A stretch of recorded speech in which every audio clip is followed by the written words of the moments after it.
Good morning students.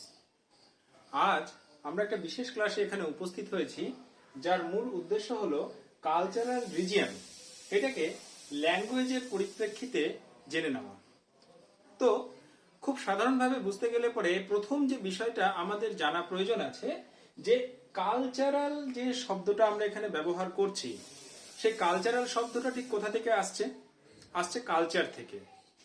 তাহলে cultural শব্দ যদি কালচার থেকে আসে তখন আমাদের জানা প্রয়োজন আছে যে এই কালচার শব্দের মানেটা কি।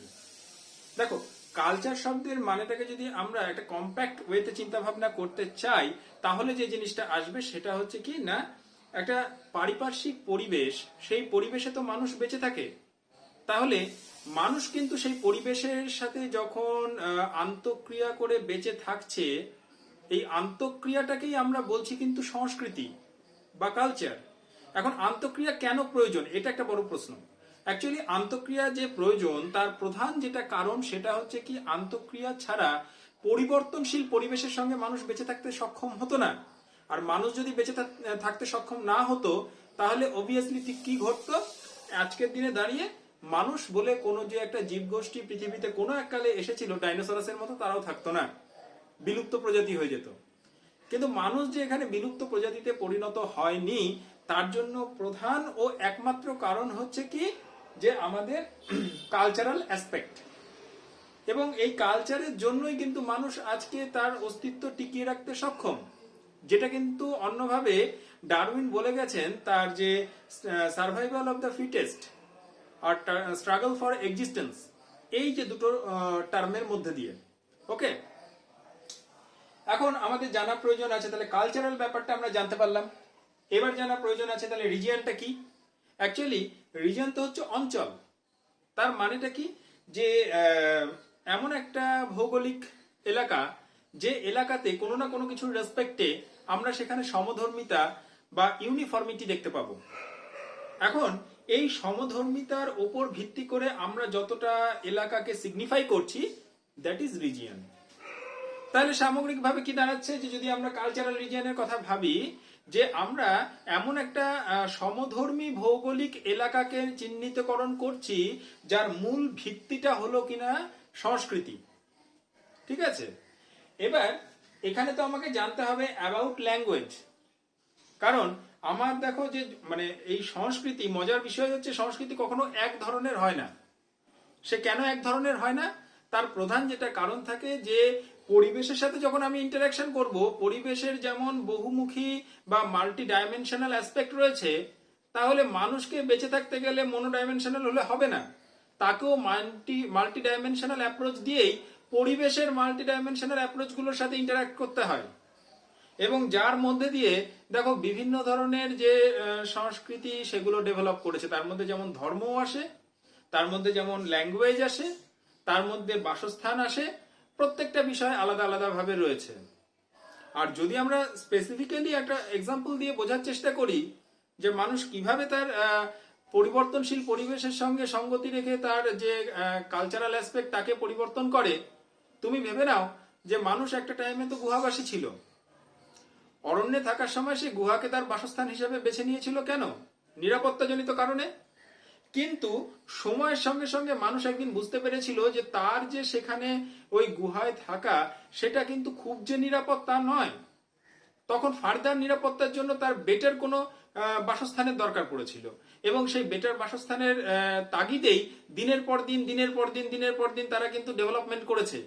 আর সেই ডেভেলপমেন্টের সর্বোচ্চ শিখরে মানে অ্যাপেক্সে এই মুহূর্তে তোমরা বর্তমান যে সিনারিও সেটা দেখতে পাও। এখানে তোমাদের নিজেদের ঘরবাড়ি রয়েছে, ফ্ল্যাট স্ট্রাকচার রয়েছে, বহু ধরনের জিনিসপত্র রয়েছে। ওকে, তাহলে আমি এবার একটু ল্যাঙ্গুয়েজ সম্পর্কে ডিসকাস করার চেষ্টা করি। What is language? দেখো, ল্যাঙ্গুয়েজকে খুব সিম্পলি বললে পরে এখানে দেখো আমি বলেছি যে কম্বিনেশন অফ মিনিংফুল সাউন্ড। এখন কম্বিনেশন অফ মিনিংফুল সাউন্ড কি? মিনিংফুল সাউন্ড মানে হচ্ছে যে আমি যখন তোমার সাথে কথা বলছি, ইন্টারাক্ট করছি, আমি যে ভাষায় কথা বলছি তোমরা তো সেটা বুঝতে পারছো। এবার তোমরা যে বুঝতে পারছো তার প্রধান কারণ হচ্ছে দুটো। এক নাম্বার কি, যে আমি যে ভাষায় কথা বলছি আমি হচ্ছি বক্তা আর তোমরা হচ্ছে শ্রোতা। তাহলে বক্তা যে ভাষায় কথা বলছে শ্রোতাদের সেই ভাষাটা জানা আবশ্যিক। আমি বাংলা ভাষায় কথা বলছি, তোমরা বাংলা ভাষা জানছো, যে কারণে কিন্তু যে মানে সাউন্ডগুলো আমরা করছি আর কি, আমি করছি, তোমাদের শোনার ক্ষেত্রে কিন্তু সেটার একটা মিনিং তোমরা পেয়ে যাচ্ছ এবং তার মানেটা তোমরা বুঝতে পারছো। কিন্তু যদি এরকম হতো যে ধরো আমি হয়তো চাইনিজ ভাষায় বলছি বা ফ্রেঞ্চ ল্যাঙ্গুয়েজ ইউজ করছি, তোমরা কিন্তু বেঙ্গলি আর ইংলিশ ছাড়া বা হিন্দি ছাড়া জানো না, তাহলে কি তুমি আমার কথাটা বুঝতে পারতে? তখন মিনিংলেস একটা সাউন্ড সিস্টেম তোমার সামনে গিয়ে উপস্থিত হতো, যেটাকে তুমি কিন্তু যেটা অবশ্যই একটা ল্যাঙ্গুয়েজ, কিন্তু তোমার কাছে সেটা মিনিংলেস, রাইট? যে কারণে যে উভমুখী একটা সমধর্মিতা থাকা এখানে খুব বেশি মাত্রায় প্রয়োজন এই মিনিংফুল কনসেপ্টটা আনার জন্য। ওকে, বেশ। নেক্সট দেখো, এখানে আমি মনে হতেই পারে যে এই যে দেখতে গেলে পরে ল্যাঙ্গুয়েজ আমাদের কিসের ভিত্তিতে তৈরি হচ্ছে, কিভাবে তাদের জেনারেশন একের পর এক চেঞ্জেস আসছে, একটু একটু করে চেঞ্জ হয়ে একটা ল্যাঙ্গুয়েজ থেকে অন্য ল্যাঙ্গুয়েজ তৈরি হচ্ছে, এই যে বিষয়গুলো রয়েছে এগুলোকে ডিসকাস করতে গেলে বেসিক্যালি কতগুলো অ্যাসপেক্টের কথা আমাকে এখানে ভাবতে হবে। তার মধ্যে যেমন ধরো এই থিওরিজের মধ্যে mamma theory, singsong theory, mother tongue theory, এগুলোর কথা আমি বলেছি। যদিও এই ক্লাসে আমাদের এটা মূল আলোচ্য বিষয় নয় বলে আমি এখানে স্কিপ করছি, কিন্তু ইন্টারেস্ট গ্রো করার জন্য আমি এগুলো লিখে রাখলাম এবং ভবিষ্যতে যদি কোনো ক্লাসের সুযোগ পাওয়া যায় আমরা এগুলো আবার ফার্দার ডিসকাস করব ইন ডিটেল। এছাড়াও রয়েছে ডিংডং থিওরি রয়েছে, এগুলো কিন্তু নামগুলো শুনে বেশ মজাদার মনে হলেও এগুলোই বিভিন্নভাবে বিভিন্ন ল্যাঙ্গুয়েজকে আমাদের সামনে তুলে ধরেছে যে এটা ওই, এর বৈশিষ্ট্য এই রয়েছে, ওই ল্যাঙ্গুয়েজটা এটা, তার বৈশিষ্ট্য এটা রয়েছে, এইভাবে ডিফারেন্ট সিনারিও আমাদের সামনে কিন্তু এরা তুলে ধরে। ওকে, এবার আমরা চলে আসছি দেখো যে ল্যাঙ্গুয়েজ অ্যান্ড জিওগ্রাফি খুব ইম্পর্টেন্ট ফ্যাক্টর। যে জিওগ্রাফিকে যদি আমরা চিন্তা ভাবনা করি, it is a subject that deals with spatial analysis. Then what about language? And what is the role of geography in consideration of language? যদি ব্যাপারটা এইভাবে আমরা চিন্তা ভাবনা করি তাহলে পরিষ্কার বুঝতে পারবো যে আমাদের গোটা বিশ্বে বিভিন্ন জায়গায় বিভিন্ন ল্যাঙ্গুয়েজ তো আমরা দেখতে পাই। জিওগ্রাফির কাজটা ঠিক কি? কাজ হচ্ছে why things are located where they are. মানে তুমি পার্বত্য এলাকায় যাও, সেখানে এক ধরনের ল্যাঙ্গুয়েজ দেখতে পাবে। তুমি সাউথ ইন্ডিয়ায় চলে যাও, সেখানে দ্রাভিডিয়ান গ্রুপ রয়েছে ল্যাঙ্গুয়েজের, রাইট? দ্রাভিডিয়ান ফ্যামিলি, তার মধ্যে তামিল আছে, কানাডা আছে। তো কানাডা ভাষা, এইগুলোকে যখন তুমি পড়বে তখন তুমি ভাবতে পারবে যে এই যে স্পেশিয়াল একটা ডিফারেন্সিয়েশন, আঞ্চলিক একটা প্রভেদীকরণ তুমি যে এখানে দেখতে পাচ্ছ ইন টার্মস অফ ল্যাঙ্গুয়েজ, সেটা কেন হয়েছে এইটাকে বের করার দায়িত্ব হচ্ছে ভূগোলের। ওকে, তো এই জায়গাটা সম্পর্কে আমাদের এটুকু জানাটাই মোর দ্যান এনাফ। এবার আমরা যেটার ক্ষেত্রে চলে আসছি সেটা হচ্ছে language family. I think it is the most important part of cultural region in special reference to language, because language is treated in some family. And what is the concept of family? In general, family considered as the basic or smallest unit of a society. কিন্তু এইখানে যদি তুমি এখানে ফ্যামিলিকে চিন্তা ভাবনা করো, এখানেও ঠিক তাই হিসেবেই আসছে। এখানে এক একটা ফ্যামিলি, তুমি কি কখনো বলতে পারবে যে একটা ফ্যামিলির মধ্যে একটাই পার্সন রয়েছে, একটাই মেম্বার রয়েছে? তা তো নয়। এখানে হয় আমার ছোট ফ্যামিলি বা ক্ষুদ্র ফ্যামিলি হতে হবে, নিউক্লিয়ার ফ্যামিলি হতে হবে, অথবা বৃহদাকার ফ্যামিলি থাকতে পাবে। এবার এইটা ডিপেন্ড করে হচ্ছে মেম্বারের উপরে বেস করে। এখন একটা বৃহৎ আকার ফ্যামিলির মধ্যে দেখা যাচ্ছে 50-60 জন মেম্বার থাকে, আর একটা ক্ষুদ্র ফ্যামিলির মধ্যে 2-3 জন এরকম থাকে।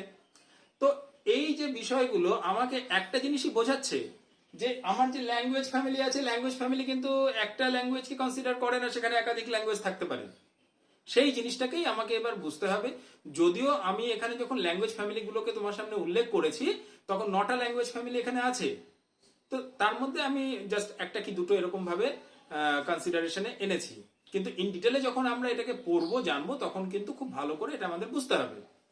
দেখো, প্রথমেই আনা আছে কি আফ্রো এশিয়াটিক ল্যাঙ্গুয়েজ, যেখানে দেখো সিমেটিকের সাথে দেখা যাচ্ছে অ্যারাবিক ল্যাঙ্গুয়েজকে। দেখো, জিওগ্রাফির অ্যানালিটিক্যাল যে অ্যাসপেক্ট সেটা কোন জায়গায় দাঁড়িয়ে আছে। তুমি Afro that means Africa, Asiatic that means হচ্ছে পোর্শন অফ এশিয়া। এবার এই এশিয়া তো বিশাল একটা এলাকা, তুমি সেই বিশাল এলাকার সাথে এশিয়ার কোন জায়গাকে বেছে নেবে? বেছে নেবে সেই জায়গাকে যেই জায়গাটা আফ্রিকার সাথে অ্যাডজাসেন্ট। তার মানে ওই লোহিত সাগর, লোহিত সাগরের ঠিক ওপর দিয়ে যে সমস্ত অ্যারাবিয়ান কান্ট্রিজ গুলো রয়েছে সেখানে তুমি এই সিমিলারিটি দেখতে পাবে, এবং সেখানে একটা নির্দিষ্ট ফ্যামিলি ডেভেলপ করেছে। এই ফ্যামিলিটাকে রিজন বেসড বলা হচ্ছে। ওকে, তো এই ফ্যামিলির মধ্যে অনেক কটা ল্যাঙ্গুয়েজ রয়েছে, তো আলটিমেটলি সেটাকেই আমরা বলছি আফ্রো এশিয়াটিক, এক নাম্বার। দ্বিতীয়ত কি আসছে? আল্টিক। এবার এর মধ্যে মেনলি যেটা আসে সেটা হচ্ছে টার্কিশ ল্যাঙ্গুয়েজ। এখন ওই যেটা এলাকা, সেই এলাকাটা কিন্তু খুব একটা বৃহদাকার এলাকা না, কারণ ওটা আমাদের দেখা যাচ্ছে যে অ্যারাবিয়ান যে সেকশনটা রয়েছে, অ্যারাবিয়ান সেকশনের কিছুটা উত্তরে তোমরা এই সেক্টরটাকে দেখতে পাবে, যেখানে পার্টিকুলার এই ফ্যামিলির একটা ল্যাঙ্গুয়েজ গ্রুপ দেখা যায়। সেখানেও একাধিক ল্যাঙ্গুয়েজ আছে, তো তার মধ্যে মেনলি যেটা তোমাকে কনসিডার করতে হয় টার্কিশ ল্যাঙ্গুয়েজকে। ওকে, নেক্সট যেটা আসছে 3 নম্বরে সেটা হচ্ছে কি অস্ট্রালিক। অ্যাকচুয়ালি এই যে এখানে তোমাদের খেমার ভাষা যেটা রয়েছে সেটা কিন্তু এখানে একটু ইম্পর্টেন্ট রোল প্লে করে। এবার ব্যাপারটা কি হচ্ছে যে আমরা জানি ওশিয়ানিয়া যে মহাদেশ রয়েছে তার মধ্যে অস্ট্রেলিয়াটা হচ্ছে সব থেকে বৃহৎ একটা দ্বীপরাষ্ট্র, এবং তাকে বেষ্টন করে কিছু ছোট ছোট মানে দ্বীপপুঞ্জ রয়েছে। তো সামগ্রিকভাবে সেখানে কিন্তু একটা পার্টিকুলার ল্যাঙ্গুয়েজ এর ফ্যামিলি তুমি লক্ষ্য করবে, তো সেটাকেই আমরা বলছি কি অস্ট্রালিক গ্রুপ। নেক্সট যেটা আছে খুব ইম্পর্টেন্ট, দেখো বলা হচ্ছে কি Austronesian. Austronesian, Austro comes from Australia and Asia থেকে নেশিয়ান কথাটা এসেছে। দ্যাট মিনস অস্ট্রেলিয়ার অ্যাডজাসেন্ট এশিয়াটিক কিছু কিছু কান্ট্রি রয়েছে, দ্বীপ। তো সেইখানে তুমি যে পার্টিকুলার একটা ল্যাঙ্গুয়েজ ফ্যামিলি দেখতে পাবে সেটা হচ্ছে অস্ট্রোনেশিয়ান গ্রুপ, এবং তার মধ্যে খুব ইম্পর্টেন্ট হচ্ছে মালায়ালা, তেলেগু, এই সমস্তগুলো। নেক্সট আমরা যেটা দেখবো সেটা হচ্ছে দ্রাভিডিয়ান। নাম শুনে বুঝতে পারছো যে দ্রাভিডিয়ান গ্রুপটা কিন্তু আমাদের সাউথ ইন্ডিয়াতে দেখা যায়। এখন এই যে দ্রাভিডিয়ান গ্রুপটা রয়েছে তার মধ্যে তামিল, কানাডা এটা রয়েছে। নেক্সট আসছে কে Indo European. Actually Indo European মানে হচ্ছে এখানে ইন্দো বলতে আমাদের গ্রেটার সেন্সে ইন্ডিয়ান সাবকন্টিনেন্ট, সেখানে সাথে অ্যাটাচড অবস্থায় যে ইউরোপিয়ান কালচারাল একটা অ্যাসিমিলেশন হয়েছিল তার মধ্যে দিয়ে জেনারেট করা কিছু ল্যাঙ্গুয়েজ ফ্যামিলিকে এখানে ইন্ডিকেট করা হয়, যার মধ্যে খুব ইম্পর্টেন্ট হচ্ছে কি Germanic and English, right. Next আসছে কি নাইজার কঙ্গো। এখন নাইজার কঙ্গো এটা আমরা জানি কি ওই আমাদের যে ইকুইটোরিয়াল বেল্ট সেখান দিয়ে এটা পার্টিকুলারলি জেনারেট করেছে। এখানে ভোল্টা, কঙ্গো, ডঙ্গন এই সমস্ত ল্যাঙ্গুয়েজ গুলো এখানে খুব ফেমাস, রাইট। এরপরে চলে আসছে আমাদেরকে 8 নম্বরে আছে সিনো টিবেটিয়ান। সিনো টিবেটিয়ান এই গ্রুপটা যদি তুমি ওই দিকে চিন্তা ভাবনা করো তাহলে সামহাও এটার মিল খুঁজে পাবে হয়তো ওই চাইনিজ যে সমস্ত ল্যাঙ্গুয়েজ গুলো রয়েছে তাদের যে সাবডিভিশনস গুলো রয়েছে তাদের সাথে। মেজরলি চাইনিজ যে ল্যাঙ্গুয়েজ রয়েছে সেটা কিন্তু এর আন্ডারেই চলে আসে। এবার আসছে আমাদের এখানে ইউরালিক। অ্যাকচুয়ালি ইউরালিক এই টার্মটা এসেছে ইউরাল থেকে। এখন আমরা যদি আমাদের একটু প্রিভিয়াস দিনে ফিরে যাই, ফিরে গেলে কি দেখতে পাবো যে আমরা একসময় পড়াশোনা করেছি যে ইউরাল পর্বত, ইউরাল নদী, ম্যাপ পয়েন্টিং করতাম। তো এর মূল একটা বৈশিষ্ট্য ছিল কি জানো তো, এর ইউরাল পর্বত, ইউরাল নদী এটা এশিয়া থেকে ইউরোপকে আলাদা করে, তাই না? তাহলে ওই পার্টিকুলার এলাকা দিয়ে যে আমার নির্দিষ্ট একটা মানে ল্যাঙ্গুয়েজ ফ্যামিলি ডেভেলপ করছে সেটাকে আমরা কি বলছি ইউরালিক ফ্যামিলি। এবং তার মধ্যে অবশ্যই খুব ইম্পর্টেন্ট হচ্ছে হাঙ্গেরিয়ান গ্রুপটা। ওখানে হাঙ্গেরিয়ান যে ল্যাঙ্গুয়েজ আছে সেটা খুব মানে ফেমাস এই ক্যাটাগরিতে, আরো রয়েছে। তো আলটিমেটলি এখানে আমরা 9খানা সাবডিভিশন কিন্তু লক্ষ্য করলাম, যেটা কিন্তু ওভারঅল এই কালচারাল যে region in terms of language group সেটার রেসপেক্টে আমরা পাচ্ছি। এবার খুব ইন্টারেস্টিং একটা ইনফরমেশন আমরা এখান থেকে নেব। এইখানে কি বলা হচ্ছে আমাদের ওয়ার্ল্ডে কোন কোন ল্যাঙ্গুয়েজ গ্রুপ সব থেকে বেশি ইউটিলাইজড হচ্ছে বাই হিউম্যান সিভিলাইজেশন। এখানে অবভিয়াসলি হিউম্যান সিভিলাইজেশনের নাম্বার অফ পপুলেশনের সাথে এদের একটা ক্লোজ রিলেশন রয়েছে, কিন্তু কিছু কিছু জায়গায় ডিফারেন্সিয়েশন চলে আসছে, এগুলোকে নিয়ে আমি একটু পরে আলোচনা করছি। তো প্রথমে দেখো মান্দারিন যে ল্যাঙ্গুয়েজ আছে, মান্দারিন ল্যাঙ্গুয়েজ, সেখানে 14.4% মানুষ এতে কথাবার্তা বলছেন, এবং এটা সামহাউ সিনো-টিবেটিয়ানের সাথে যুক্ত। চাইনিজ ল্যাঙ্গুয়েজ, আর এমনিতেই আমরা জানি যে চায়নার পপুলেশন হিউজ, সুতরাং যে আমাদের মান্দারিন ভাষায় এত কথাবার্তা হবে সেটা অস্বাভাবিক কিছু নয়। সেকেন্ড আমাকে ভাবতে হবে স্প্যানিশ, 6.15, হিউজ ডিক্রিজ করেছে, কোথায় 14.4 আর কোথায় 6.5 1.5। তো তার মানে এতটা ডিফারেন্স করার পরেও সে সেকেন্ড পজিশনকে হোল্ড করছে, রাইট। দেন ইংলিশ 5.43, এটাও মানে খুব কাছাকাছি থাকা একটা ভ্যালু, থার্ড পজিশন কনজিউম করছে। এবার হচ্ছে একটু অবাক করার মতো বিষয় হিন্দি, হিন্দিতে কিন্তু 4.70 ফোর্থ পজিশন অকুপাই করে রয়েছে। আর যদিও বেঙ্গলি আমি এখানে লিখে রেখেছি, কিন্তু ফিফথ পজিশনে নেই, তথাপি আমাদের নেটিভ ল্যাঙ্গুয়েজ, তো সুতরাং এটা সম্পর্কে জানা দরকার যে কত পার্সেন্ট কথাবার্তা বলে মানুষজন এতে। তো দেখা যাচ্ছে 3.11%। তো আলটিমেটলি এখানে একটা কথা মনে হতে পারে যে চীন, তাতে মান্দারিন ভাষা রয়েছে 14.4, তাদের প্রচুর পপুলেশন, ইটস ওকে। কিন্তু ভারতের ক্ষেত্রে, ভারত তো পপুলেশনে চীনের থেকে এমন কিছু পিছিয়ে না, তাহলে ভারতের এই হিন্দি যা রাষ্ট্রীয় ভাষা, সে এত পিছিয়ে কেন? কোথায় 14.4 আর কোথায় 4.7, হিউজ ডিফারেন্স। তার প্রধান কারণ হচ্ছে যে ভারত, আমরা জানি ভারত হচ্ছে এক বৈচিত্র্যময় দেশ, ডাইভার্সিটি ভারতের রন্ধ্রে রন্ধ্রে রয়েছে। আর এই ডাইভার্সিটি কোথায় নেই? এইখানে তোমার এই যে আজকে আমরা ল্যাঙ্গুয়েজ নিয়ে পড়াশোনা করছি, ল্যাঙ্গুয়েজও ভারতের মধ্যে প্রচুর। তো এত ল্যাঙ্গুয়েজের মধ্যে ডাইভার্সিটি, সেই ডাইভার্সিটি জনিত কারণে কোন একটা পার্টিকুলার ল্যাঙ্গুয়েজে প্রচুর মানুষ কথাবার্তা বলছে ভারতে, তা কিন্তু হয় না।